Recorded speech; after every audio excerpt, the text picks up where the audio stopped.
Vamos lá, gente. Nossa aula número 8, né? Nossa oitava aula de finanças públicas e hoje nosso assunto é fundos. E aí, gente?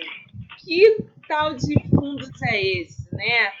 A gente sabe que existem vários fundos em todos os entes federativos, seja ele do aspecto da União, dos estados, dos municípios. Dentro de quando a gente estuda a composição da administração direta, né? Vocês devem ter já estudado. Na administração direta, a gente tem lá os poderes, temos as autarquias, as fundações, e existe. Opa, vamos lá. Autarquias e fundações, administração indireta. Desculpa. E ali dentro a gente tem também quem? Os fundos, né? Que a gente sempre conversa a respeito. E aí, eu pergunto para vocês, afinal de contas... Assim, tem hambúrguer, Red hambúrguer, não tem? Hã? Não, você faz esse teste, né? José, tô te ouvindo. Tirar o gesto da geladeira que a mãe já vai fazer conta. Não, te ouvindo seu pedido. Então, que tal de fundos é esse, gente? A gente conhece muito ainda no setor privado aquela questão assim, de fundos de investimento, né? O pessoal fala muito de aplicação financeira e tudo mais. Então, hoje aqui para vocês, eu vou trazer alguns conceitos e um entendimento do que seria fundos. Então, quando alguém conversar com vocês sobre fundos, vocês vão ter muitas noções que essa aula vai trazer para vocês. E, inclusive, eu já deixei um material lá da STN, que foi feito, um grupo de trabalho da STN, falando sobre fundos. Parte desse conteúdo que eu coloquei aqui para vocês, eu peguei esse material, mas lá está muito mais completo. E aí eu resolvi deixar para vocês também, se vocês quiserem se aprofundar mais nesse assunto, tá? Então, olha lá, fundos. Todo mundo reunido, né? Uma montanha lá de dinheiro, né? E aqui a gente vai falar sobre os fundos públicos, tá? Nosso foco principal do nosso estudo são os fundos públicos e que a gente vai dizer que são esses fundos públicos especiais. Mas a gente vai conversar um pouquinho também dos fundos privados que dentro da administração pública existe, tá? Isso é importante vocês terem esse conhecimento. Então, aqui, o que são fundos públicos, então, afinal? Né? Afinal de contas, o que significa fundos públicos? Aí eu trouxe para vocês uma definição de Meirelles, né? Ele fala assim, Meirelles, no seu livro de finanças municipais, ele define os fundos como sendo toda reserva de receita para aplicação determinada em lei. Se a gente for parar para pensar uma reserva de receita, lembra um pouco da aula que a gente teve, que foi a aula de uma vinculação. Lembra que a gente falou sobre vinculações constitucionais, vinculações legais? Então, o fundo tem muito a ver com questão de vinculação também, tá? Então, isso é importante vocês terem isso em mente. Fundos, de acordo com a definição de Paludo, né? Então, ele diz o seguinte, dentro lá do glossário do Senado Federal, define fundos como instrumentos orçamentários criados por lei para vinculação de recursos, tá? Ou conjunto de recursos destinado à implementação de programas, projetos ou atividade, com objetivos devidamente caracterizados. Percebam que essa definição é uma definição com viés orçamentário e ele fala tanto a questão da reserva que a gente tem de recurso financeiro e como vai ser a aplicação, né? Que a gente ainda já conversando um pouquinho que vocês vão ver, programas, projetos ou atividades estão tudo dentro ali do PPA, né? Que a gente vai ver estudando mais a fundo o orçamento. Então, fundos pela essa definição de Paludo, com esse viés orçamentário. Outra definição aqui, gente, que eu coloquei para vocês, de acordo com o Bugarin. Fundo pode ser definido como patrimônio de uma pessoa.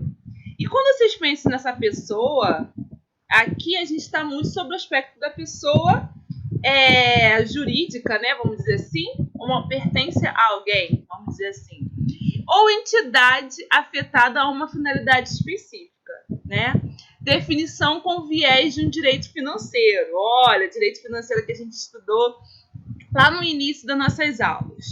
O autor divide esses fundos, né, em 3 espécies, como o fundo de reserva das sociedades comerciais, né, que existe, o fundo de pensão para os empregados de determinadas entidades, ou seja, a gente não fala que tem um fundo previdenciário, inclusive aqui no estado a gente tem o fundo previdenciário e o fundo complementar, né, que é pelo RJPrev, e fundos especiais de gestão, que são sem autonomia jurídica e encontrados na administração pública, tá? Então, esse aqui também já ampliou um pouco essa definição de fundos. Então, eu posso ter esse fundo que tem uma entidade ali responsável, né? Uma pessoa responsável, seja ela uma sociedade comercial, seja ela dentro da administração pública, só que no caso da administração pública, a principal característica é a sua impessoalidade jurídica. Então, a gente fala que ela não tem aquela questão de ser pessoa jurídica, mas não significa que ela não tenha natureza jurídica, que é diferente, tá? Então, quando a gente fala natureza jurídica, é que ela se comporta como uma entidade. Todavia, ela não tem uma divisão de pessoalidade jurídica. Logo, já posso falar para vocês, ela não vai ter um CNPJ, por exemplo, tá? Então, seguindo aqui. E o que a Constituição Federal, né, fala sobre isso, Marilda? Então, é importante a gente sempre frisar os nossos normativos legais, o que eles abordam sobre esse assunto de fundos. A Constituição Federal preceitua em seu artigo 165, parágrafo 9º, inciso 2. Eu já falo para você que esse parágrafo 9º fala que a Lei Complementar de Finanças Públicas deverá estabelecer, e assim por diante. Então, olha lá, essa Lei Complementar de Finanças Públicas deverá estabelecer normas de gestão financeira e patrimonial da administração direta e indireta, bem como condições para instituição e funcionamento de fundos. Nós vimos na nossa aula de Direito Financeiro que nós temos uma lei complementar que foi o quê? Ela entrou, embora ela seja do passado, né, ela seja de 64, ela é considerada como Lei Complementar de Finanças, que é a nossa Lei 4.320. Embora ela tenha sido uma lei ordinária, ela é materialmente, né, formalmente ela é uma lei ordinária, mas materialmente ela é uma lei complementar. Então, essa lei de finanças públicas, já que a gente não tem outra que tenha sido aprovada, né, a gente viu que tem uma discussão, mas ela ainda não foi aprovada. A Lei 4.320 que vai ter que dizer o que é fundos, tá? Então, isso quer dizer que a Constituição determina que sejam criados estes fundos e que sua organização será disciplinada por lei complementar. Então, a nossa lei complementar que disciplina é a Lei 4.320, tá? Enquanto a gente não tiver nenhuma mudança aí pela frente. Sigamos mais um pouquinho. Então, o que essa Lei 4.320 fala, Marilda? Então, eu já falo para vocês que é do artigo 71 ao 74. Eu trouxe alguns tópicos aqui da lei, não fiquei trazendo item por item, porque eu achei que ia ficar muito maçante. Então, coloquei para vocês. De acordo com a Lei 4.320, artigo 71, afirma o seguinte: constitui fundo especial o produto das receitas especificadas que, por lei, se vinculam à realização de determinados objetivos ou serviços, facultada a adoção de normas peculiares de aplicação. Então vamos lá. É um fundo especial. Já percebam que a lei ela considera que é fundo especial. E o produto de receitas especificadas pode ser tanto receitas de impostos, né? Que a gente viu que é uma exceção lá das vedações, como a gente também pode ter as outras receitas que podem ser vinculadas, outras receitas tributárias, como contribuições, né? As taxas e assim por diante, tá? E sempre com a questão dos objetivos e serviços. Aí aqui pode ter uma outra legislação aqui facultada a adoção de normas peculiares de aplicação. Geralmente, na criação de um fundo, se cria-se uma lei, tá? E a gente vai ver a respeito disso. Então, sigamos mais um pouquinho. E aí, saiu 2 vezes, né? Embora a Constituição é de 88, vocês já viram que a gente pegou a lei complementar, né? Que se tornou lei complementar a 4.320 de 64. E atualmente também a gente ainda utiliza como um parâmetro um decreto de 86, tá? Que esse decreto ele dizia como toda essa característica que deve ter os fundos, né? Que essa própria lei 4.320 colocou e posteriormente esse decreto regulamentou melhor, né? E aí ele começa a falar o seguinte, olha lá. O decreto 93.872, na época da criação da STN, né? Que era vinculado ao Ministério da Fazenda, tentou consolidar e regulamentar a questão dos fundos. E aí começa, também artigo 71. Constitui fundo especial. Opa, lá, fundo especial. De natureza contábil ou financeira. Percebam que aqui a gente já começa a abrir. A lei só fala fundo especial e o decreto já começa a abrir esse tipo de fundo de natureza contábil ou financeira. Para fins deste decreto, a modalidade de gestão da parcela de recursos do Tesouro Nacional, vinculados por lei à realização de determinados objetivos de política econômica, social ou administrativa do governo. Ou seja, ele está falando que é como o Tesouro Nacional vai regulamentar e organizar esses fundos no âmbito da União. Que a gente já falou para vocês que a gente utiliza muito essa organização, né? Muito assim comum a gente utilizar depois esses mecanismos legais federal. E aí começa mais um pouquinho. Parágrafo 1º. São fundos especiais de natureza contábil. A gente já falou que tem o de natureza contábil e de natureza financeira. O de natureza contábil. O que é esse natureza contábil, Marilda? Vou até para a gente estar junto.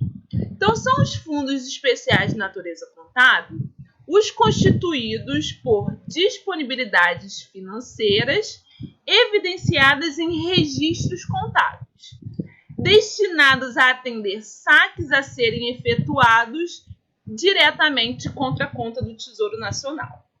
A gente vai ver, basicamente, um exemplo na frente e vocês vão entender melhor. Só que eu gosto de deixar claro que, assim, em 86, a gente fazia essa distinção do que seria contábil financeiro.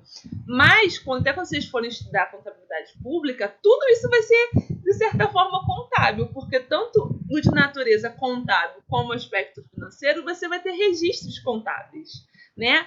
Só que o aspecto aqui é que no contábil não entraria o gasto do próprio governo, a despesa do próprio governo.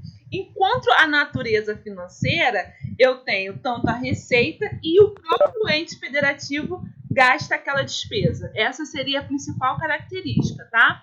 Então aqui, são fundos especiais de natureza financeira, os constituídos mediante movimentação de recursos do Caixa do Tesouro Nacional para depósitos em estabelecimentos oficiais de crédito, segundo um cronograma aprovado destinado a atender saques previstos em programação específica, tá? A gente vai ver aqui mais na frente, vocês vão entender através dos exemplos, que eu acho muito mais tranquilo para vocês perceberem. Então, já vimos que, de acordo com esse decreto de 86, a administração pública tem fundos, né? Fundos que são chamados fundos especiais, e dentro desses fundos especiais é dividido em contábil e de natureza financeira, tá? Então vamos lá. Fundo contábil é uma conta criada com a finalidade de segregar a parcela da receita geral e alguns dos seus itens, tá? Então, para eu distinguir aquilo que é a minha receita, vamos dizer, do ente, e aquilo que provavelmente eu vou transferir. Essa é a ideia. Ao contrário do fundo especial, o fundo contábil não possui autonomia financeira. Então, aqui um exemplo, gente, que para vocês entenderem tranquilamente o que significa isso. Sobre o aspecto da União, eu tenho fundo de participação dos estados e dos municípios, né? Que a União faz o quê? Parte lá do imposto de renda que a gente viu, do IPI que ela arrecada, ela não precisa colocar nesse fundo, certo? Ela vai botar nesse fundo, que é o fundo de participação dos estados e o fundo de participação dos municípios. Só que isso é para ela transferir, ou seja, ela para segregar aquilo que é IPI dela, imposto de renda dela, e aquilo que ela tem que transferir. Ela vai aplicar aquele recurso? Não. Aquilo ali vai ser para outro ente, né? Outro ente federativo, os estados ou os municípios. Então, por isso que se cria esse fundo que nós chamamos de um fundo contábil. Mas depois a gente vai ver que a gente até mudou um pouquinho. A STN entende que seria uma outra nomenclatura que a gente vai ver mais à frente. Então, se criou essa distinção daquilo que vai ser transferido, e a gente ainda considera como fundo, né? E aquilo de fato que vai ter autonomia financeira e vai ser administrada ali pelo ente federativo. Então, já passei aqui o fundo contábil. E o que seria o fundo público, o fundo financeiro, Marilda? O fundo público ou fundo financeiro, que é interessante a gente saber, é aquele que vai ter autonomia financeira, que a gente conversou ali. O saldo apurado no balanço patrimonial é transferido para o exercício seguinte. O que é isso? É aquele valor que eu tenho lá na conta bancária, seja Banco do Brasil, né, que é a União, aqui no estado, o Bradesco, né?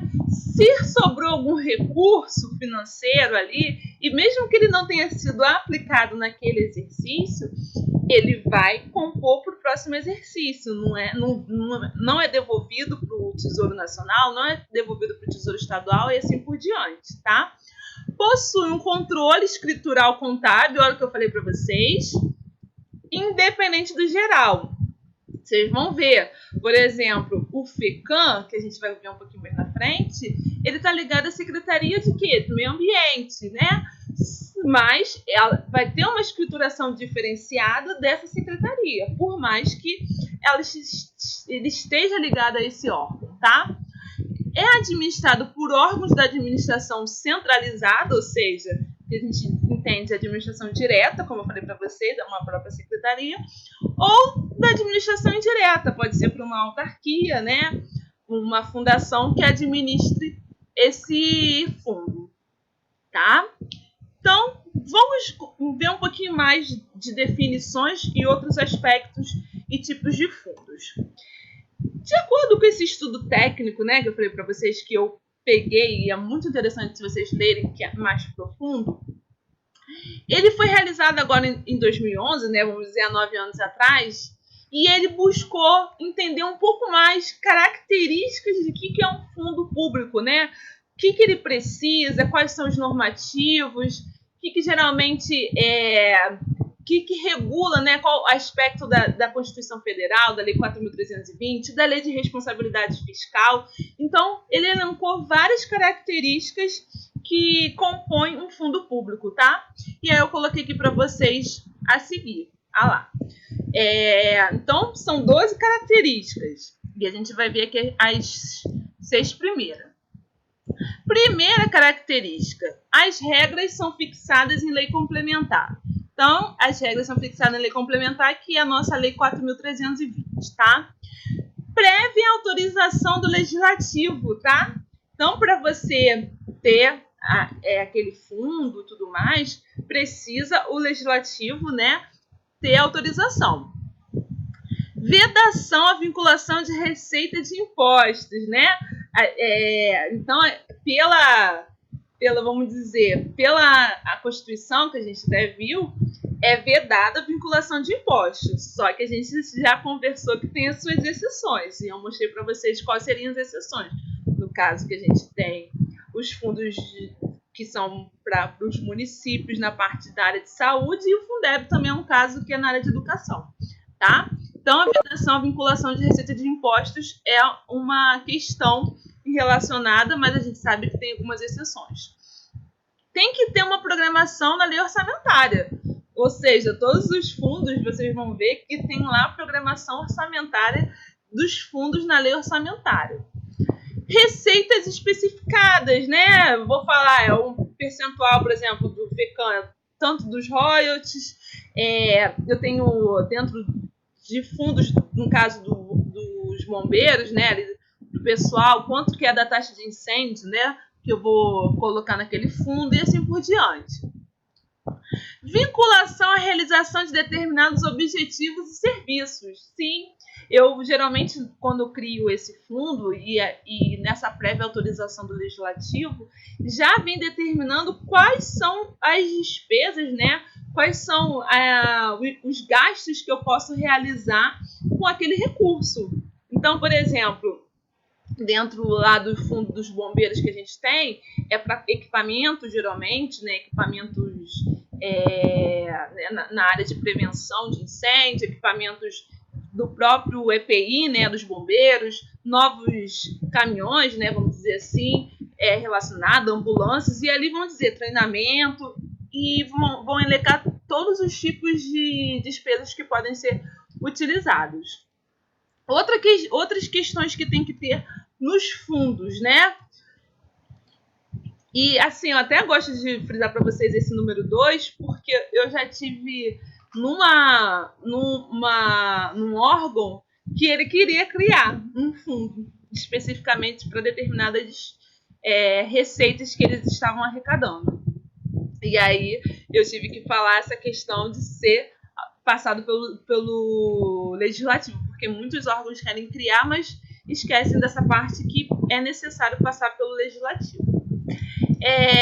Vamos passar aqui um pouquinho para o próximo. Professora, só uma coisa antes de passar, que eu fiquei com a dúvida, o Adriano está falando. Quando a senhora diz da questão da vinculação de receita de impostos, isso quer dizer qual imposto ou quais, né, impostos que vão alimentar esse fundo, ou, exemplo, tem um fundo aqui no estado que para determinada coisa é alimentado por alguma parte do ICMS. Uhum. Ele é alimentado pelo ICMS. Não pode existir isso, essa parte que eu não entendi. Poderia explicar um pouquinho melhor assim? Pela nossa Constituição Federal, que a gente estudou até na parte de vinculações legais, constitucionais, é vedada a vinculação de impostos, né? E a gente tem 6 exceções. Então, a Constituição Federal, as únicas exceções em relação aos fundos são o fundo fazendário, o fundo, no caso da educação, e na área de saúde, tá? Agora, pode, dentro da nossa PEC da Constituição Estadual, ser aprovada ali alguma definição específica pelo Legislativo? Sim, pode ser apreciado. Agora, depois pode cair, né, dentro do STF de se vai ser apreciado como inconstitucional ou não. A intenção ali é que os impostos eles tenham liberdade, né? Que a gestão tenha mais liberdade. Mas, geralmente, a maioria dos fundos, eles são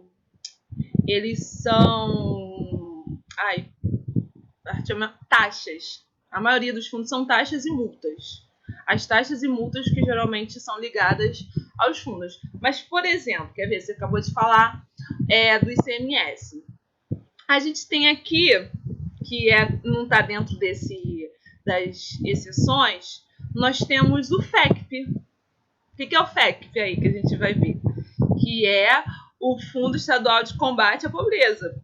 E a Constituição Federal num dos dispositivos, permite a criação desse tipo de fundo, né? E diz que vai ser uma alíquota adicional do ICMS. Então, assim, tem alguns dispositivos que têm uma certa brecha. Agora, eu posso vincular taxa, contribuição a uma receita especificamente de serviço, né? Que tenha e assim por diante. Você pode vincular a um fundo especificamente, tá? Respondido. Sim, é porque eu falo isso pela questão que eu estudo a questão de receita patrimonial, né, que seria royalties, participações especiais. Sim. Eu acho que é sempre falado muito nesse assunto na questão de fundos, né, criação de fundos, enfim, para ter melhores práticas. Sim, aí com a criação desse, então é por isso que eu estou perguntando, porque se esses valores de royalties, participações especiais, se eles poderiam ser direcionados a um fundo estadual ou, no caso, um fundo municipal, mesmo sendo uma receita patrimonial, né? Não sei se ainda é esse termo, né? Porque pelo que a Sarah tinha mudado alguns nomes. Não, ela é sobre o ponto de vista do Estado. Vamos lá. O royalty, até a gente depois vai relembrar. O royalty ele é considerado, sob o ponto de vista do Estado do Rio de Janeiro, uma receita patrimonial, tá? Só que a STN não concorda, tá? Aviso logo para você. A STN diz que patrimonial é apenas para a União, porque quem tem o poder, né, ali determinado de conceder, de fazer essa concessão, que nem, por exemplo, a gente concedeu a SEDAI a questão da água. Então, quem tem esse poder em relação à água? É o Estado. Então, é ele que tem o poder de receber receitas patrimoniais de concessão. E a mesma coisa a questão da exploração do petróleo. Então, quem faz isso é a União. Então, quem poderia apenas considerar como receita patrimonial é a União. E os outros entes federativos deveriam considerar como transferências correntes. Todavia, sobre esse aspecto, né, que a gente tem, de que o petróleo é nosso, a questão do recurso não ser nosso, não ir para outros entes, né, outros entes federativos, como ficou aquela questão de divisão dos royalties em os outros entes federativos, o Estado começou a adotar a classificação de receita patrimonial, tá? Essa é uma questão importante. E, baseado nessa receita patrimonial, você, a princípio, ela é uma receita ordinária, de livre destinação. Agora, o Legislativo e o próprio ente do Poder Executivo podem ali juntos definir uma parcela especificamente de utilização dessa receita patrimonial? Podem, tá? Porque não tem nenhuma vedação a respeito.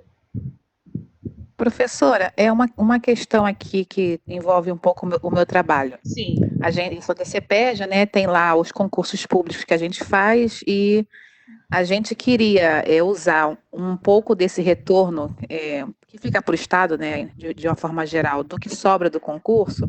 O meu diretor estava querendo direcionar uma parte, um percentual do que sobra dessas taxas de inscrição para projetos de pesquisa, para desenvolvimento tecnológico, para direcionar, para não ficar geral na casa, entendeu? Isso é possível em relação a esse, seria o caso de não poder? Bom, você classifica essa receita de concurso, primeiro é a fonte 230, não é?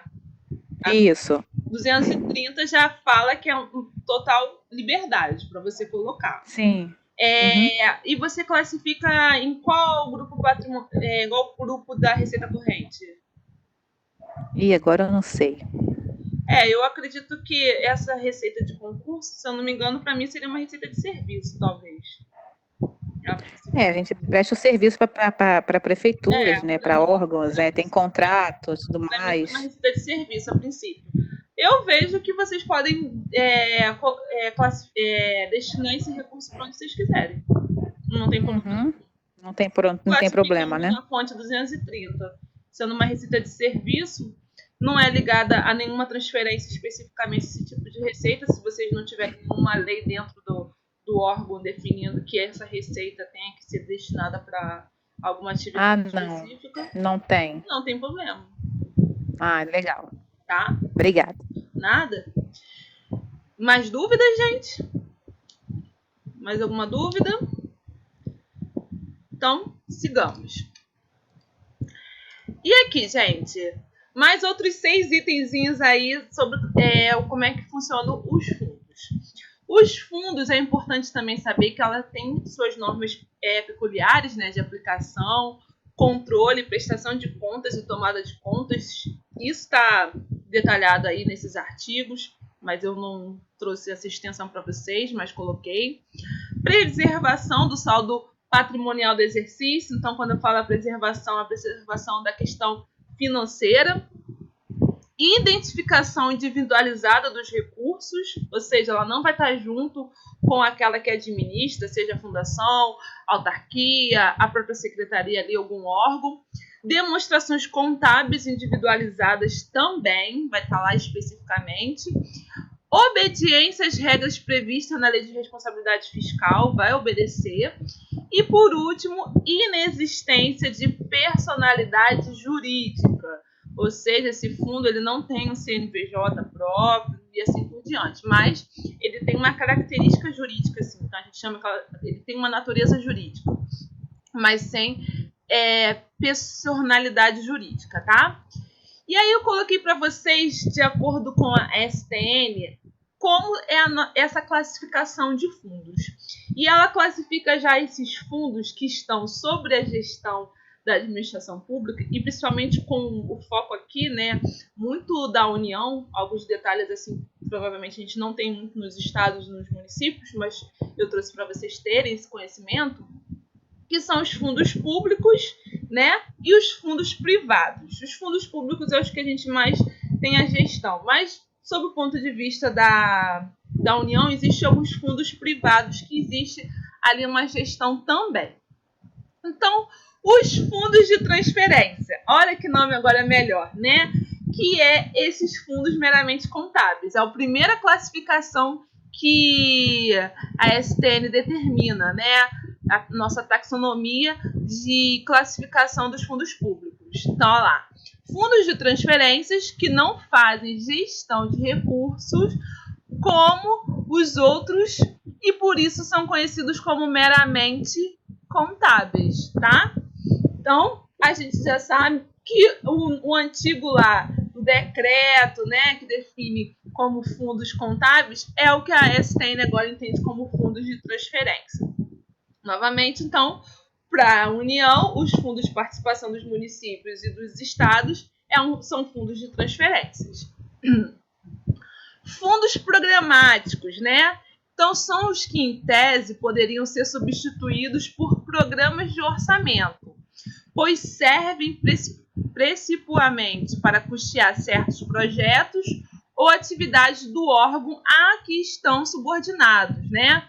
Nessa classificação não entram os fundos que podem ser substituídos por programas de financiamento. Vocês vão ver que existe essa questão de fundos voltados para a questão dos financiamentos. Seguimos mais um pouquinho. Ah lá. Fundos de financiamento, que até vocês vão ver aí que é o que aconteceu, acho que eu vi hoje no jornal, em relação aos empréstimos aí para os pequenos e médios empresários. São os fundos de financiamento e os fundos de garantidores, vamos dizer assim. Os fundos de financiamento são os que concedem financiamentos e empréstimos, muitas vezes com subsídios, né?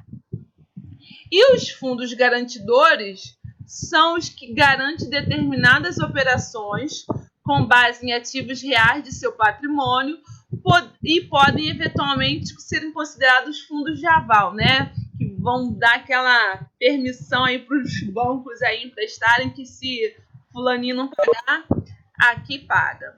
Vamos dizer assim. E os fundos de formação de poupança pública, né? Que a gente chama que são os fundos soberanos. E sobre o aspecto dos fundos públicos, Vou mostrar primeiro essa figurinha para vocês. Então aqui, gente, olha só. Fundos públicos, vou botar aqui para vocês verem junto comigo, olha lá. Os fundos de transferência, tá? Então, os fundos de transferência ali, eu coloquei para vocês exemplo, né? Que foi até os próprios que a STN colocou. FPF, PM, Fundeb e o fundo partidário, tá? E que fazem gestão de recurso. Então, esses aqui é o que a União, né, vão ter a gestão sobre esse recurso. Então, a gente tem aqui os programáticos, aí eu tenho o da saúde, o FAT, né, do amparo ao trabalhador, fundo naval, fundo aeronáutico e assim por diante. Tem aqui o fundo de financiamento, o fundo de financiamento, aí a gente tem várias siglas aí, nesse material que eu mostrei para vocês, tem vários lá. Aqui tem da Amazônia, do Nordeste, né, financiamento Nordeste. Esse FIES aqui a gente já sabe, né, que é na área de educação e assim por diante. Temos aqui os garantidores, né? Garantidores, aqui eu falo para vocês que é um que eu vou conversar com vocês, que é a FGCS, que é o Fundo do Garantidor da Safra, né? Que não é o Banco Safra, vocês vão ver depois. E os fundos de poupança, que é o Fundo Soberano do Brasil e o Fundo Social. E a gente vai ver também um pouquinho mais na frente sobre esse fundo também. E sobre o aspecto desse estudo feito pela STN, o que seriam os fundos privados que estão dentro da administração pública? Então, os fundos privados têm as mesmas definições. Tanto os fundos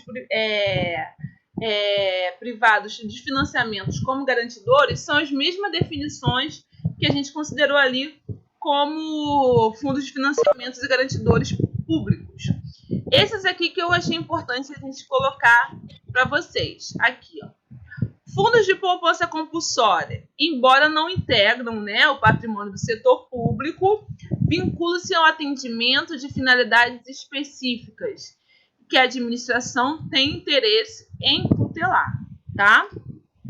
E os fundos de investimento são esses que têm a ver com condomínios, né? São condomínios e que são estruturados pela CVM. Isso aqui até a própria STN verificou que existe isso sobre a tutela da União, mas que tem suas especificidades ali e são algumas empresas públicas e sociedade de economia mistas que têm gestão sobre esses fundos, e aí ela colocou a parte a fim de a gente ter esse conhecimento, mas é muito difícil a gente ter aqui no estado e nos municípios. Então aqui, ó, fundos de financiamento, a gente tem esses aqui, FDS e FAR, né, vamos dizer assim. Esses garantidores que a gente tem aqui, ó, a gente tem FGP e assim por diante, né, que isso aqui é na área de educação. Poupança compulsória, gente, olha lá, esses aqui vocês já sabem, ó, FGTS e PIS/PASEP, ó, fundo privado. Por quê? Aquele recurso não pertence à administração pública, né? Ela pertence a uma pessoa específica ali, né? E de investimento, né? Que são essas que eu falei para vocês que são estruturadas pela CVM, que são formas de condomínio. Então, mostrar para vocês aqui um diagrama para a gente entender um pouquinho como é que funciona. Aqui, ó. Antes de a gente começar esse diagrama, eu vou mostrar para vocês aqui uma particularidade. Considerando as formas predominantes na Lua, os fundos públicos poderão aparecer como O, tá? Fonte ou ação. As operações com fundos privados se mostram sempre como ação, tá? Agora, o fundo especial público ele pode aparecer com uma dessas três formas. A maioria das vezes é uma O, tá? Aqui no estado mesmo, geralmente é sempre o O. A gente não tem esse costume de colocar determinados fundos como fonte, né? E para ele ser controlado por isso. E a ação também não é o costume aqui dentro do estado, tá? Mas na administração federal, sim. Então, o diagrama conceitual de fundos que eu coloquei para vocês, que está na STN, achei bem interessante para a gente definir aqui. Então, olha lá. O fundo tem personalidade jurídica própria? O que eu falei para vocês? O fundo não pode ter personalidade jurídica própria, né? Mas vamos conversar aqui um pouquinho. Sim, vamos dizer que ele tenha personalidade jurídica própria. Então, eu vou fazer a pergunta. O fundo é público? Ou seja, se ele tem personalidade jurídica própria, ele é público? Aí você vai me responder, sim. Aí eu vou falar, como assim?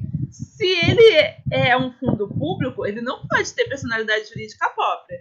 Então, eu vou falar assim, ó, não é um fundo, mas a entidade de administração indireta. Por exemplo, o Fundo Nacional de Desenvolvimento lá ao ensino, né, que é o FNDE, ela é uma autarquia e muita gente acha que é um fundo. Embora a gente está lá, que é esse nome de fundo, na verdade, ela é uma autarquia dentro do Ministério da Educação. Aí tá. Tem personalidade jurídica, sim. O fundo é público? Não. Por quê? Não é fundo. Geralmente o que a gente tem é o quê? É uma entidade fechada de previdência complementar, patrocinada por uma empresa estatal. Um fundo de pensão.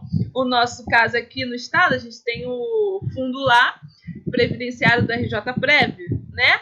Que ele tem sua personalidade jurídica, então a gente chama que ele não é um fundo especificamente público. Ele é um fundo criado ali pelaquela entidade estatal que administra de forma total de natureza jurídica e personalidade jurídica, tá? Então, não é esses tipos de fundo que a gente está estudando. Então, não tem personalidade jurídica. É esse o nosso foco. Não tem. O fundo é público? Aí eu pergunto para você mais uma vez. Aí você vai falar para mim, não é público. Aí eu vou falar, então o fundo executa despesas fora do orçamento e da conta única do Tesouro? É dividido por cotas? Aí você vai falar para mim, sim. Então, olha só, o fundo é público, não é público, mas e também não tem personalidade jurídica. Então, o fundo executa as despesas fora do orçamento da conta única do Tesouro e é dividido por cotas. Aí eu botei aqui, ó, pode ser um fundo garantidor de financiamento, responsabilidade da União, um fundo de investimento ou um fundo lá de BISPASEP, cujas cotas são dos trabalhadores. O que é isso aqui em outras palavras? É o fundo privado que a gente acabou de mostrar para vocês ali, que são administrados pelo ente público, mas que não pertence a ele ali como responsável. Aí ele não é dividido por cotas e por Tesouro e também no Tesouro Nacional. Aí eu botei aqui, ó. Pode ser também um fundo de financiamento que receba transferências da União. E no caso do FGTS, que tem contas vinculadas, mas não são cotas, tá? Que é um outro caso especificamente. Passando mais um pouco. O fundo é público, sim. Aí eu falo, o fundo faz gestão de recurso? Ó, faz gestão de recurso? Aí eu coloquei aqui, não. Então, é um fundo de transferência. Alguns chamam essa categoria de meramente contábil. Então, é um fundo sem personalidade jurídica, o fundo é público e o fundo não faz gestão de recurso. Transfira apenas. Então, a gente chama que é um fundo meramente de transferência, que é o meramente contábil, que é o nosso caso sobre o aspecto da União, o Fundeb, o Fundo de Participação dos Estados, municípios e assim por diante. Ah, sim, o fundo faz gestão do recurso. Então, executa principalmente programas finalísticos de governo, podendo como alternativa ser substituído por programa na LOA. Aí eu coloquei lá, sim.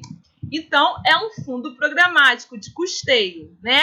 Via de regra, executa as despesas dentro do orçamento da conta única do Tesouro. Seria como a gente teria no próprio órgão qualquer, né? Umas despesas que a gente programa e assim por diante. Ah, não seria. Então, pode ser o quê? Um de financiamento, um garantidor ou de poupança, tá? Que, via de regra, executam despesas também dentro do orçamento e da conta única do Tesouro. Ufa! Enfim, gente, isso aqui é um pouquinho do que a gente tem sobre os assuntos de fundos. Aí eu vou passar um pouquinho mais para vocês, para a gente ver alguns exemplos, né? Não ficar só nesse falação de taxonomia, isso, aquilo, outro. Então, trouxe para vocês alguns exemplos aqui da União, depois a gente vai para o Estado e depois para o município. Aqui na União, gente, é o FAT que eu trouxe para vocês, que eu achei bem legal a gente trazer. O FAT é um fundo, né, fundo público voltado para a área do trabalhador, né, que não é um fundo de transferência, é meramente contábil, né, a gente viu.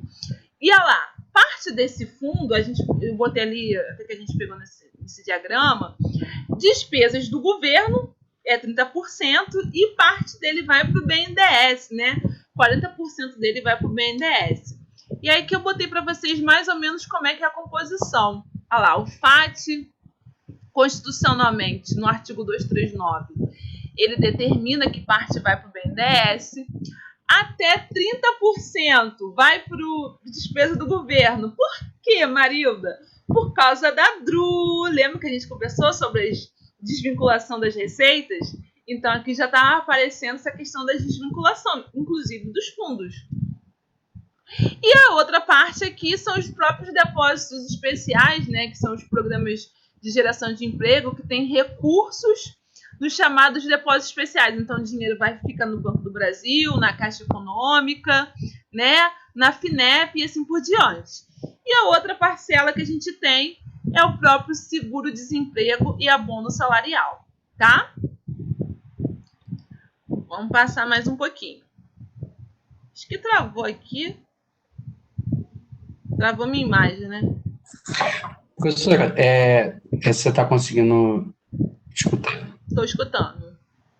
Esses fundos, eles são contabilizados como dívida, tentando relacionar com aula de dívida. Eles são, no caso do FAT, né? Ele é contabilizado como dívida para o Estado, para o governo federal? Dívida? Não. Não. Ele não? Não.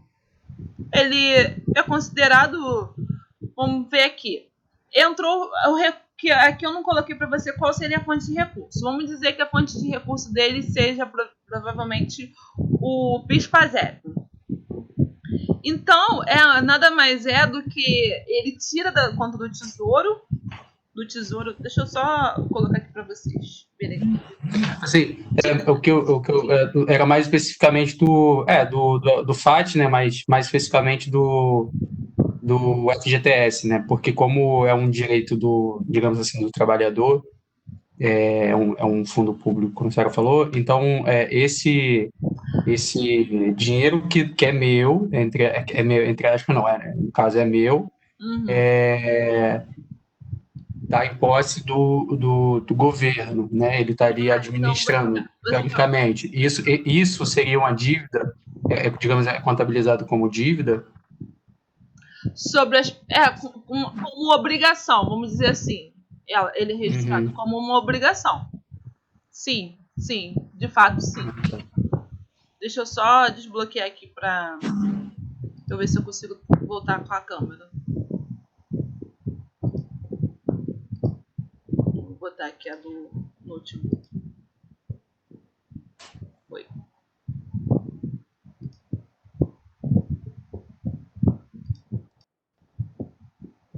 Nesse aspecto você tem razão, sim, querido. Como uma obrigação. Travou aqui total.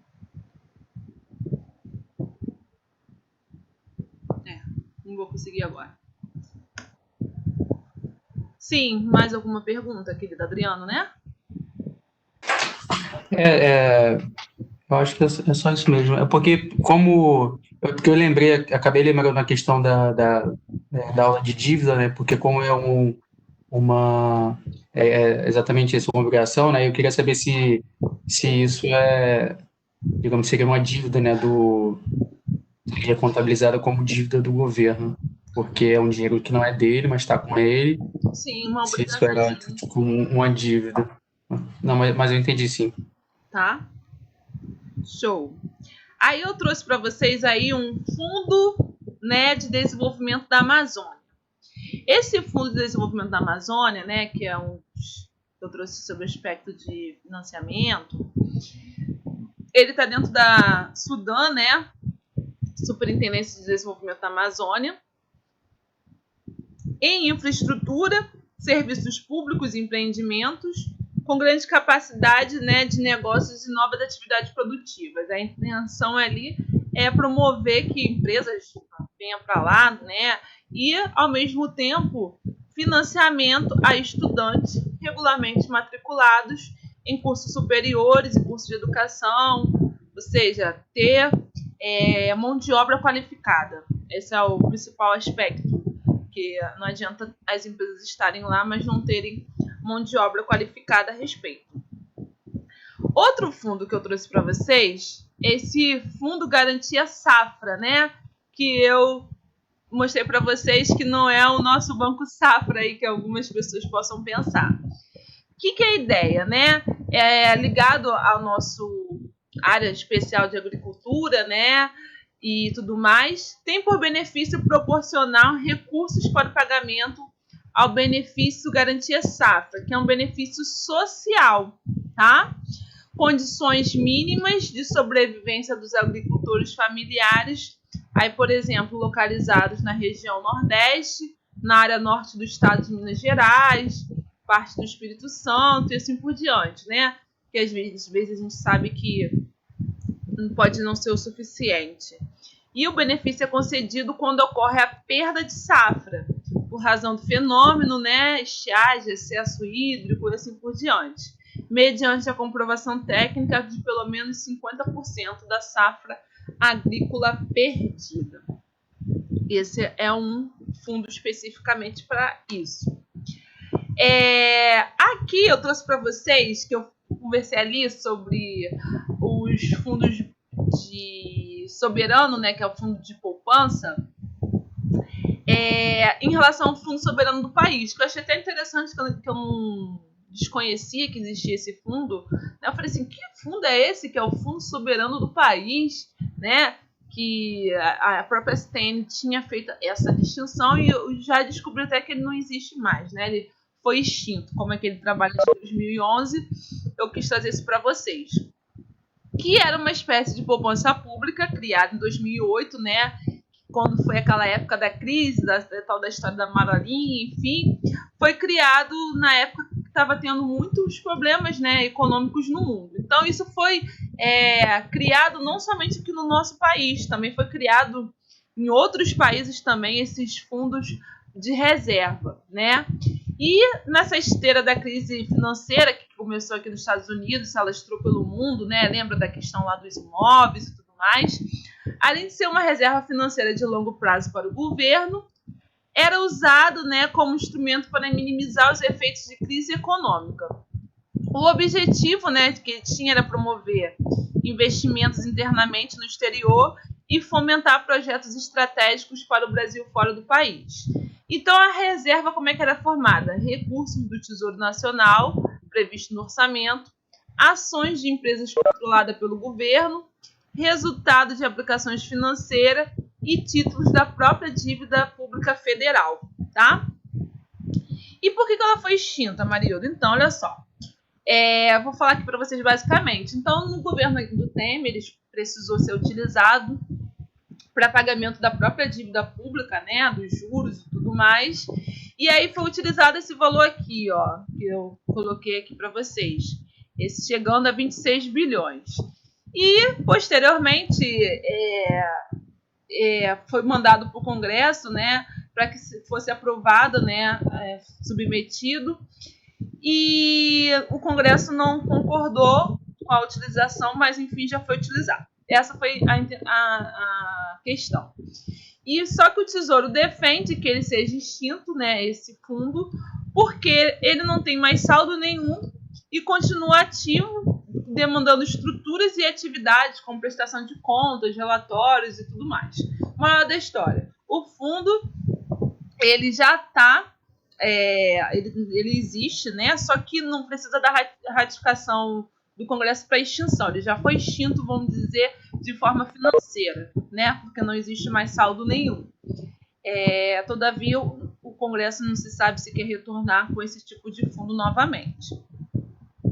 Passando mais um pouquinho, gente, o Fundeb lindo, maravilhoso que a gente conversou, só para a gente saber alguns aspectos que eu não falei para vocês. Então, o Fundeb, olha lá, ele na verdade, ele é um conjunto de fundos. Por quê?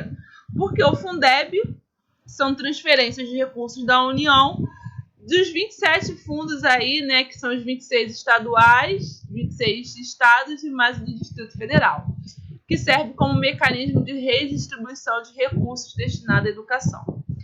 Por que eu também ainda trouxe ele mais uma vez? Porque esse Fundeb, né, ele está sempre acontecendo isso, né, desde a Constituição Federal, ele sempre tem um tempo em tempo uma nova proposta de emenda constitucional e ele vai sendo reformulado, né, vamos dizer assim.